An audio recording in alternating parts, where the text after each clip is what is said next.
தமிழ் உள்ளங்கள் அனைவருக்கும் இணைய வணக்கம். இது உங்கள் தமிழ் ஸ்டோர் சேனல்.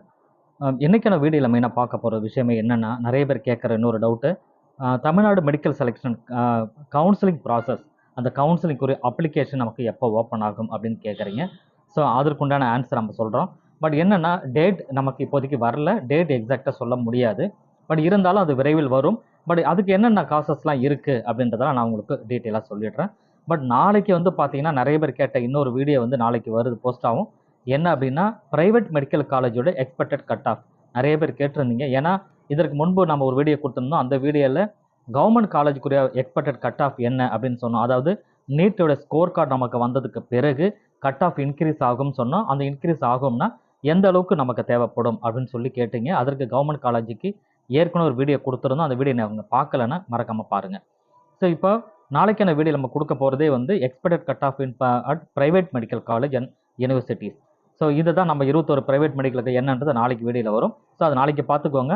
இப்பொழுதைக்கு நம்ம சொல்ல போகிறது தமிழ்நாடு மெடிக்கல் கவுன்சிலிங் நமக்கு அந்த நோட்டிஃபிகேஷன் வர்றதுக்கு எப்போ நமக்கு சான்சஸ் இருக்குது அப்படின்றத சொல்கிறேன்.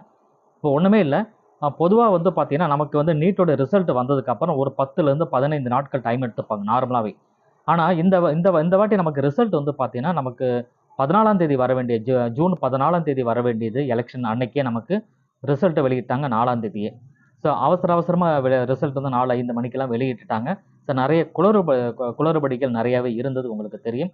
நிறைய ஸ்கேம் அப்படின்னு சொன்னாங்க. இது ஸ்கேம் உண்மையாக பொய்யான்னு சொன்னாங்க. இது இல்லாமல் அது தொடர்பாக சுப்ரீம் கோர்ட்டில் சில நிறைய பேர் வழக்கு தொடர்ந்துருக்காங்க. அது பக்கம் ஒரு பக்கம் ப்ராசஸ் ஆகிட்டு இருக்கு. இன்னொரு பக்கம் அப்போ வழக்கு போடுறதுனால அது நீட்டோட ரிசல்ட் இப்போ வந்தது தவறா அப்படின்னு கேள்வி வரும். இந்த மாதிரி எந்த டவுட்டும் உங்களுக்கு வர தேவையில்லை. ஸோ இதுக்கப்புறம் எக்ஸாம்ன்றது வரப்போகிறதும் கிடையாது, சரிங்களா? இதெல்லாம் ஒரு பக்கம் இருக்கட்டும். பட் தமிழ்நாடு மெடிக்கல் செலெக்ஷன் எப்போ நமக்கு அனௌன்ஸ் பண்ணுவாங்க அப்படின்னு பார்த்தீங்கன்னா, நீங்கள் Tamil Nadu medical selection .net tnmedicalselection.net வெப்சைட்டில் போனீங்கன்னா அதில் தான் நமக்கு கவுன்சிலிங் நடக்கும். என்னமே ஆன்லைன் கவுன்சிலிங் அப்படின்னு சொல்கிறது.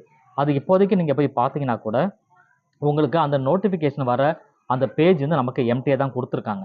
முன்னாடிலாம் நிறைய பழைய நியூஸ்லாம் நிறைய இருக்கும். இப்போ அந்த பழைய நியூஸ்லாம் எடுத்துகிட்டு ஃப்ரெஷ்ஷாக வச்சுருக்காங்க. அப்படின்னா விரைவில் நமக்கு அது வரப்போகுது, அப்டேட் ஆக போகுது அப்படின்னு சொல்லி தான் அர்த்தம். நாம் நமக்கு கணக்கு பண்ணிக்கோங்க. அட்லீஸ்ட் ஒரு 10 டேஸ், மினிமம் 10 டேஸ் அப்படின்னு நம்ம கணக்கில் எடுத்துக்கிட்டால் கூட 4ஆம் தேதி நமக்கு சொன்ன ரிசல்ட் வந்தது. அதுலேருந்து ஒரு 10 டேஸ் கணக்கு பண்ணிங்கன்னா 14 20க்குள்ளே மேக்ஸிமம் வர்றதுனால வாய்ப்புகள் உண்டு. இது அப்ராக்சிமேட்டாக சொல்கிறேன். யாருமே நமக்கு சொல்லலை, எந்த நியூஸ் பேப்பர்லையுமே சொல்லலை, என்டிஏ தரப்புலேருந்து எதுவும் சொல்லலை, தமிழ்நாடு மெடிக்கல் செலெக்ஷன் தரப்புலேருந்து எதுவுமே சொல்லலை. ஸோ நாம் சொல்கிறது அப்ராக்சிமேட்டாக இதுக்கு இந்த டைமில் வருவதுன வாய்ப்புகள் இருக்கலாம். ஆனால் நீங்கள் என்ன பண்ணணும்? ஸோ இது விரைவில் வரப்போகுதுன்றது அந்த அறிகுறின்றது அந்த வெப்சைட்டை பார்க்கும்போது தான் தெரியுது. எல்லாமே எம்டி பண்ணி ஃப்ரீயாக வச்சுருக்காங்க அடுத்தடுத்த அப்டேட் நம்ம கொடுக்கறதுக்காக. ஸோ அதை வச்சு தான் நம்ம சொல்லிட்டு இருக்கோம். அதனால் விரைவில் வரப்போகுது. நீங்கள் இப்போ இந்த நம்மளோட ஸ்கோர் கார்டில் வந்த ரிசல்ட்டு, உங்களோட ரேங்க்கு இதெல்லாம் அப்படியே வச்சுக்கோங்க. நீங்கள் அப்ளை பண்ணதுக்கப்புறம் திரும்ப நமக்கு ஒரு ரேங்க் லிஸ்ட் வெளியே வரும். அந்த ரேங்க் லிஸ்ட் வெளியே வந்ததுக்கப்புறம் திரும்ப ஒரு கட் ஆஃப் வீடியோ கொடுத்தா அது மேக்ஸிமம் 90-95% கரெக்டாக இருக்கும். உங்களோட எக்ஸ்பெக்டட் கட் ஆஃப் அப்படின்னு சொல்கிறது எந்த அளவுக்கு இருக்கும் அப்படின்றது.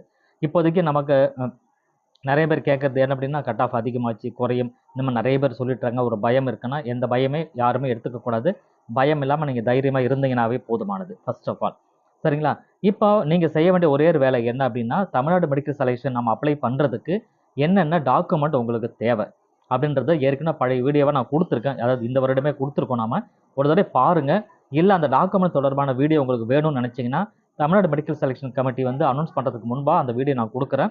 எத்தனை பேருக்கு அது தேவைன்றதை நீங்கள் கமெண்ட் பண்ணுங்கள். ஸோ எத்தனை பேர் கமெண்ட் பண்ணுறீங்கன்னு பார்த்துட்டு அந்த வீடியோ கண்டிப்பாக தேவைன்னு சொன்னால் திரும்ப அந்த வீடியோ நான் அப்லோட் பண்ணுறேன். அதே வீடியோவில் அதே மாதிரி திரும்ப ஒரு ரெக்கார்ட் பண்ணிவிட்டு அந்த டாக்குமெண்ட் என்னென்ன தேவைன்றது திரும்ப நான் உங்களுக்கு சொல்கிறேன். ஸோ தேங்க்யூ ஃபார் வாட்சிங். வீடியோவை ஷேர் பண்ணிக்கோங்க. நாளைக்கு வீடியோவை தவறாமல் பாருங்கள். தேங்க்யூ.